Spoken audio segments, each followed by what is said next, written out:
Hey guys, உங்களில் நிறைய பேருக்கு தெரியாத RRR படத்தில் வர சின்ன சின்ன கண்டினியூட்டி சொதப்பல் தான் நாம் இந்த வீடியோவில் பார்க்க போகிறோம். இந்த படம் ஆரம்பிக்கும் போது மல்லி பிரிட்டிஷ் லேடிக்கு டாட்டு போடுற மாதிரி காமிச்சிருப்பாங்க. அப்போதைக்கு மல்லியோட அம்மா பார்த்தீங்க அப்படின்னா அவங்களுக்கு பக்கத்தில் ஒரு சின்ன பையன் உட்காந்துருப்பான். ஃப்ரேம் பை ஃப்ரேம் இடம் மாறிக்கிட்டே உட்காந்துருப்பான். சரி, சின்ன பையன் தானே அப்படின்னு விட்டுட்டாங்க போல. மல்லி டாட்டு அழகாக போட்டதுனால காசு கொடுத்து அந்த பொண்ணை கூட்டிகிட்டு போகிற மாதிரி காமிச்சிருப்பாங்க. அப்போ மல்லியோட அம்மா காயினை எடுத்துருவாங்க. அடுத்த சீன்லேயே மல்லியை கூட்டிகிட்டு போகும்போது மல்லியோட அம்மா மல்லியை விட்டுருங்க அப்படின்னு சொல்லி அழுகிற மாதிரி சீன் காமிச்சிருப்பாங்க. அப்போதைக்கு பார்த்தீங்க அப்படின்னா கையில் காசு இருக்காது. அதே இது கவர்னர் கார்டு மல்லியோட அம்மாவை அடிச்சிருவாங்க. மல்லியோட அம்மா மயங்கி கீழே விழுகும்போது காயின் கையில் இருக்கும். போன சீனில் இல்லாத காயின் எப்படி இந்த சீனில் காயின் கையில் வந்திருக்கும்? என்டிஆரோடைய இன்ட்ரோ சீனில் புலி துரத்துற மாதிரி காமிச்சிருப்பாங்க. என்டிஆர் ஓடிக்கிட்டே இருப்பார். அதில் ஒரு ஃப்ரேமில் பார்த்தீங்க அப்படின்னா என்டிஆர் ஒரு கட்டையை தாண்டுற மாதிரி காமிச்சிருப்பாங்க. அடுத்த ஃப்ரேம்லேயே அந்த லாங் ஷாட்டில் காமிக்கும்போது அந்த கட்டை சைடில் இருக்கிற மாதிரி காமிச்சிருப்பாங்க. என்டிஆர் ஓடும்போது அந்த கட்டையை டச் கூட பண்ணியிருக்க மாட்டார். அப்புறம் எப்படி அந்த கட்டை சைடில் போயிருக்கும்? ஒருவேளை கிராஃபிக்ஸில் புலி ஓடி வரணும் அப்படிங்கிறதுக்காண்டி சைடில் கட்டையை தூக்கி போட்டுட்டாங்க போல்.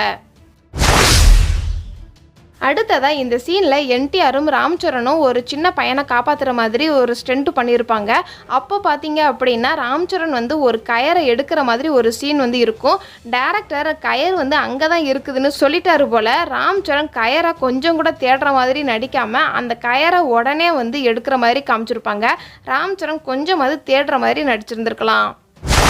ராம்சரனும் என்டிஆரும் மீட் பண்ணுற சீனில் கவனிச்சிங்க அப்படின்னா என்டிஆர் தீக்குள்ளே போயிட்டு வர மாதிரி சீன் இருக்கும். அவருக்கு ஒன்றுமே ஆகக்கூடாது அப்படிங்கிறதுக்காக கொடியை சுற்றி கட்டிடுவார்.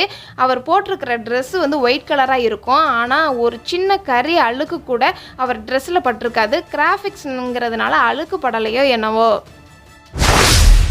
அதே சீனில் என்டிஆரும் ராம்சரனும் தண்ணிக்குள்ளே ஓடி வர மாதிரி காமிச்சிருப்பாங்க. அப்போதைக்கு நல்லா கவனிச்சிங்க அப்படின்னா தண்ணிக்குள்ளே தீ எறிகிற மாதிரி இருக்கும். அது எப்படி தண்ணிக்குள்ளே தீ எரியும்? நட்பு சாங்கில் கவனிச்சிங்க அப்படின்னா ராம்சரன் குதிரையில் வர மாதிரி காமிச்சிருப்பாங்க. என்டிஆர் பைக்கில் வர மாதிரி காமிச்சிருப்பாங்க. அதே பைக்கில் ஃப்ரண்ட் சைடில் நம்பர் பிளேட் பார்த்தீங்க அப்படின்னா 1030 அப்படின்னு இருக்கும். அடுத்த ஃப்ரேம்லேயே நம்பர் பிளேட் கவனிச்சிங்க அப்படின்னா 1971 வேறு நம்பர் பிளேட் இருக்கும். ஒரே ஷாட்டில் வேறு நம்பர் எப்படி வந்திருக்கும்? இந்த சீனில் மல்லி காப்பாற்றுறதுக்காண்டி ராம்சரன் ஒரு பிளான் பண்ணியிருந்திருப்பாரு. அப்போதைக்கு கவனிச்சிங்க அப்படின்னா கவர்னர் கார்டு காரில் மரம் விழுகிற மாதிரி பிளான் பண்ணி வச்சுருந்துருப்பாரு. அப்போ அந்த மரமும் கார் மேலே விழுந்துரும். அந்த கவர்னர்ஸ் கார்டும் கன்னும் புல்லட்டு எல்லாமே ஜம்ப் பண்ணுற மாதிரி காமிச்சிருப்பாங்க அந்த ஷாட்டு. ஆனால் அங்கே இருக்கிற டிரைவர் மட்டும் சீட்டில் உட்காந்துருப்பாரு. அது எப்படி டிரைவருக்கு மட்டும் ஒன்றுமே ஆகாது? டிரைவரையும் ஜம்ப் பண்ண விட்டுருந்துருக்கலாமே.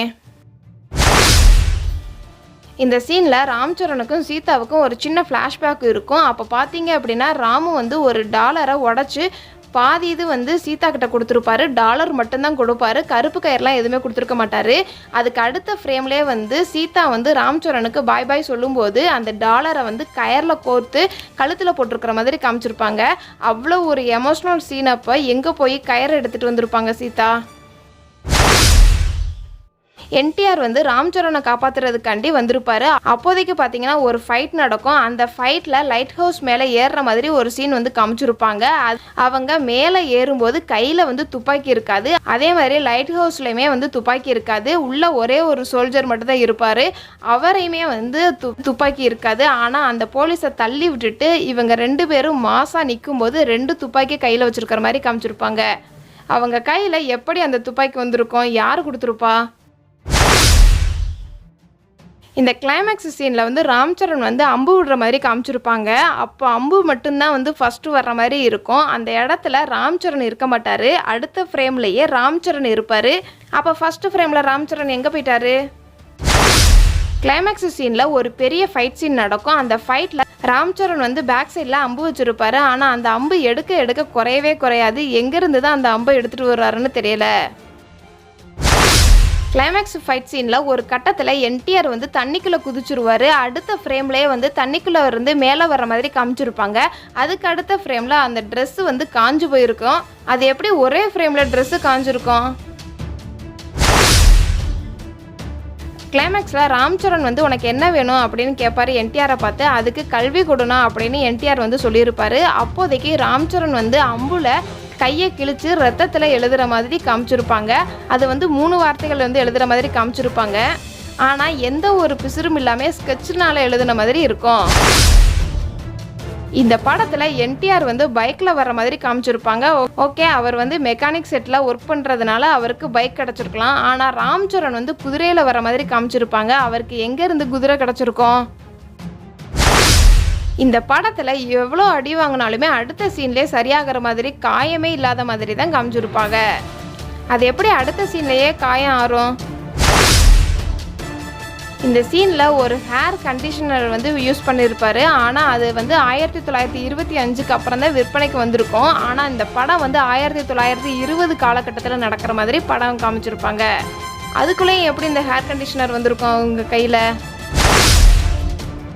இந்த படத்தில் என்டிஆர் வந்து புல்லட் பைக்கை வந்து ஒரே கையில் தூக்குற மாதிரி காமிச்சிருப்பாங்க. புல்லட் பைக்கை வந்து ஒரே கையில் தூக்க முடியுமான்னு தெரியல. உங்களில் யாருக்காவது பதில் தெரிஞ்சால் கமெண்ட் பாக்ஸில் கமெண்ட் பண்ணுங்கள்.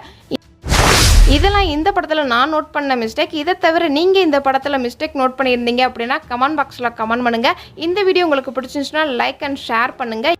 இது மாதிரி இன்ட்ரெஸ்டிங்கான வீடியோ நீங்கள் இன்னும் தெரிஞ்சுக்கணும் அப்படின்னா நம்மளோட சேனலை மறக்காமல் சப்ஸ்கிரைப் பண்ணி அதுக்கு பக்கத்தில் இருக்கிற பெல் ஐக்கானையும் கிளிக் பண்ணுங்கள்.